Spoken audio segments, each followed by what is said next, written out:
বিসমিল্লাহির রহমানির রহিম।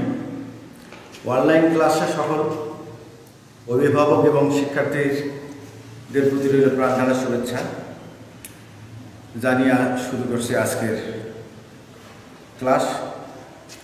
আজকে যে বিষয়টি নিয়ে আমি আলোচনা করব তা হচ্ছে ব্যাকরণ এর আলোচ্য বিষয়। আজকে যে বিষয়টি নিয়ে আলোচনা করব তা হচ্ছে ব্যাকরণ এর আলোচ্য বিষয় কি। আমরা জানি প্রত্যেক গ্রামার বা ব্যাকরণের আলোচ্য বিষয় কয়টি, নিশ্চয়ই তোমাদের জানা আছে, চারটি। কয়টি? চারটি। এরপরে আমাদের যে প্রশ্নটা এসে যায় সেটা হচ্ছে মনের ভাব প্রকাশ করা। আমরা যে মনের ভাব প্রকাশ করি এর মাধ্যম কি? ভাষা।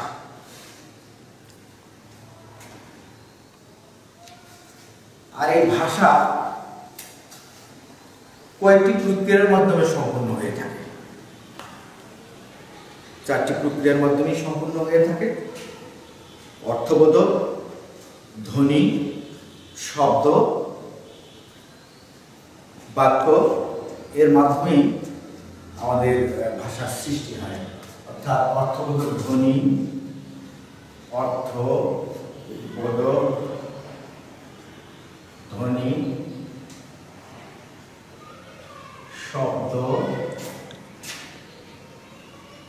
বাক্য কিন্তু ভাষার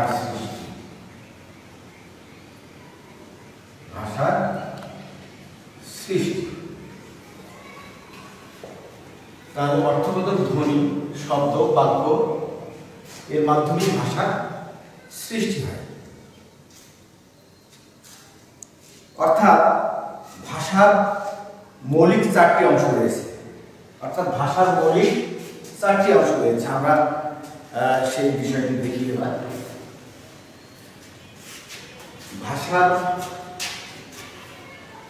ভাষা মোট চারটি মৌলিক অংশ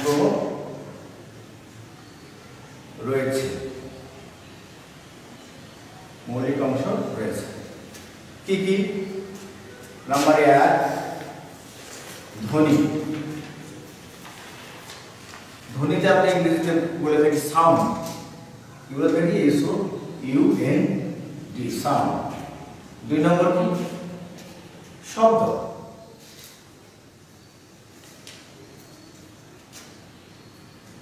যেটাকে ইংরেজিতে বলা হয় ওয়ার্ড।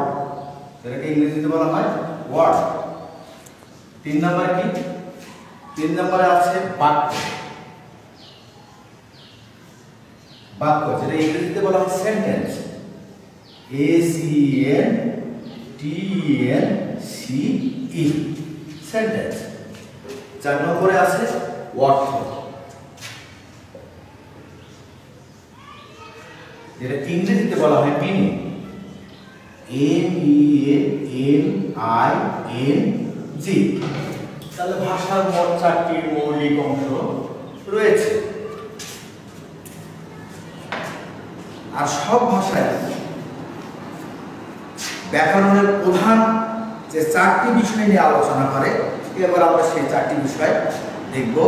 ব্যাকরণ কোন প্রধান 4টি বিষয় নিয়ে আলোচনা করে থাকে?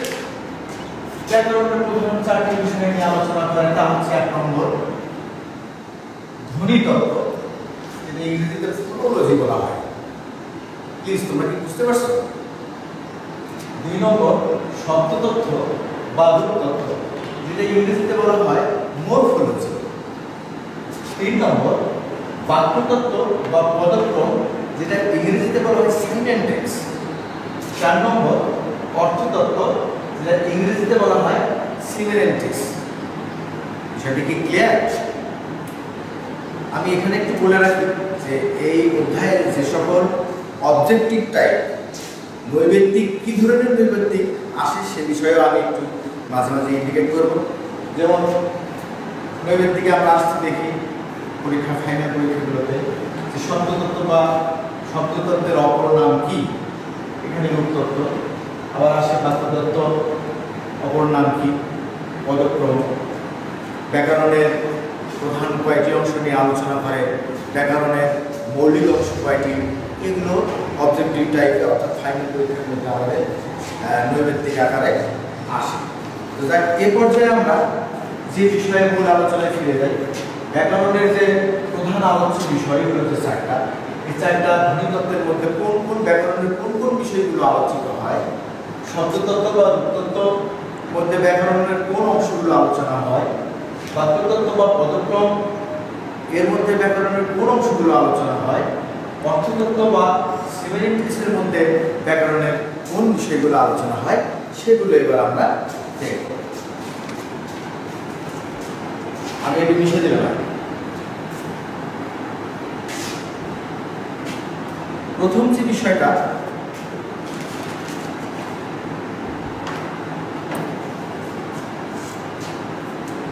ধ্বনিতত্ত্বের আলোচ্য বিষয়। আমাদের 1 নম্বর বিষয় হচ্ছে ধ্বনি তত্ত্ব। ধ্বনি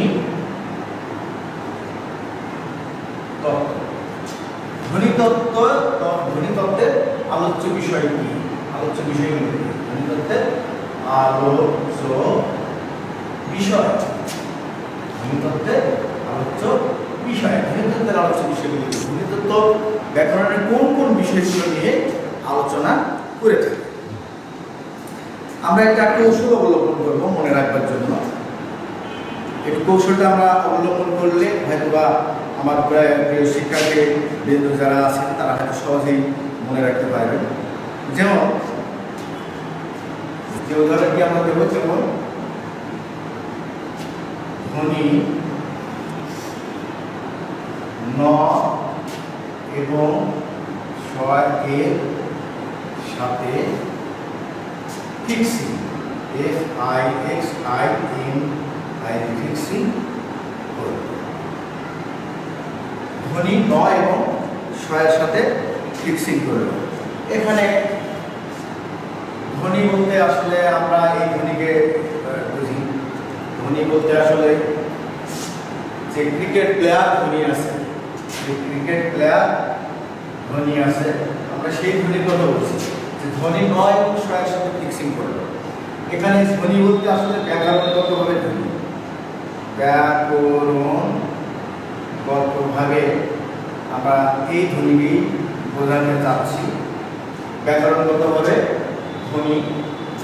এরপরে আসছে নতে নত্যবিধান, নত্যবিধান, সতে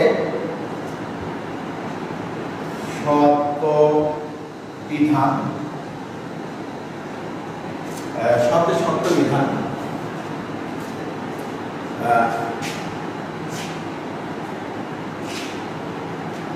ফিক্সিং করলো বা সন্ধি করলো, সন্ধি করলো। এখানে সন্ধি অর্থাৎ সন্ধি বিষয়টা নিয়ে ধ্বনিতত্ত্বে আলোচনা হয়। যেহেতু আমরা আরো একটু জানি, ক্লিয়ার হয়ে, যেহেতু ধ্বনির লিখিত রূপই হচ্ছে বর্ণ, যেহেতু ধ্বনির লিখিত রূপই হচ্ছে বর্ণ, অতএব বর্ণ ধ্বনিতত্ত্বের আলোচ্য বিষয়ের মধ্যে পড়ে। ধ্বনি বর্ণ ধ্বনি তত্ত্বের আলোচ্য বিষয়ের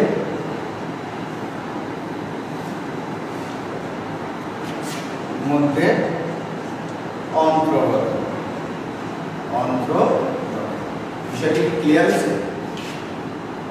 ধ্বনিতত্ত্বের আলোচ্য বিষয় কি? ধ্বনি নয় এবং ছয়ের সাথে ফিক্সিং করলো বা সন্ধি করলো। এখানে ধতে ধ্বনি ব্যাকরণগতভাবে ধ্বনি, নতে তত্ত্ববিধান, সতে শব্দবিধান এবং সন্ধি। যেহেতু ধ্বনি আসলে ধ্বনিতত্ত্বের আলোচ্য বিষয়ের একটা অংশ বর্ণ, অর্থাৎ বর্ণ ধ্বনিতত্ত্বের আলোচ্য বিষয়ের মধ্যে অন্তর্গত। বিষয়টি কি ক্লিয়ার? এ পর্যায়ে আমরা 2 নম্বর যে বিষয়টা সেটা আলোচনা করব।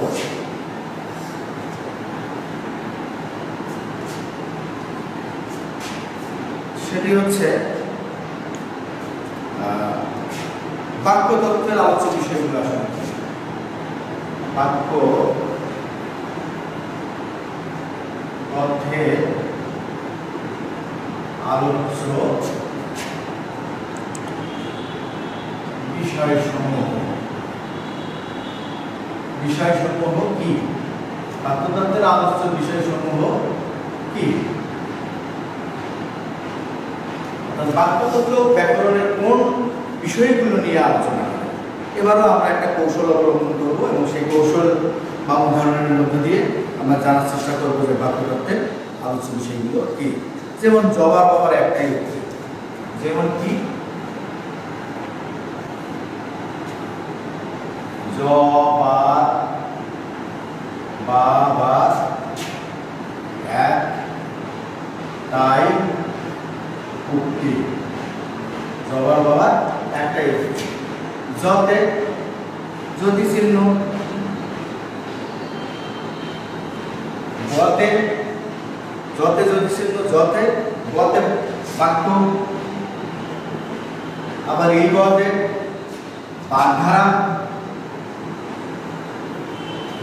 বাগধারা, আবার এই মতে বাক্য সংকোচন, এক কথায় প্রকাশ,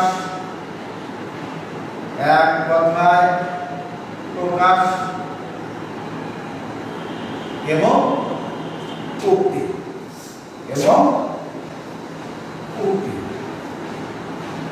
অর্থাৎ বাক্যতত্ত্বের আলোচ্য বিষয় হচ্ছে বাক্যতত্ত্ব ব্যাকরণের যে বিষয়গুলো নিয়ে আলোচনা করে থাকে তা হচ্ছে যতিচিহ্ন, বাক্য, বাগধারা, বাক্য সংকোচন, এক কথায় প্রকাশ ও উক্তি। এই ব্যাকরণের এই অংশগুলো নিয়ে বাক্যতত্ত্ব আলোচনা করে থাকি।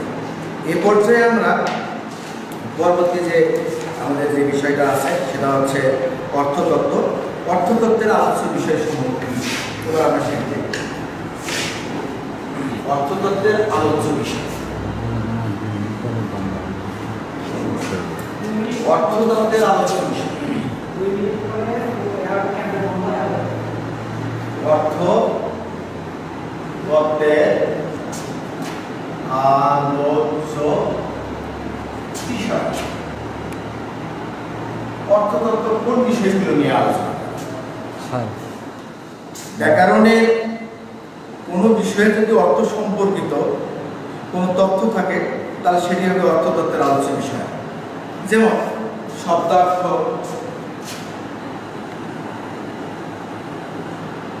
গৌণার্থ,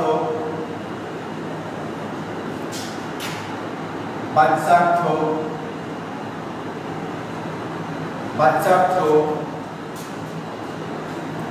লক্ষ্যার্থ,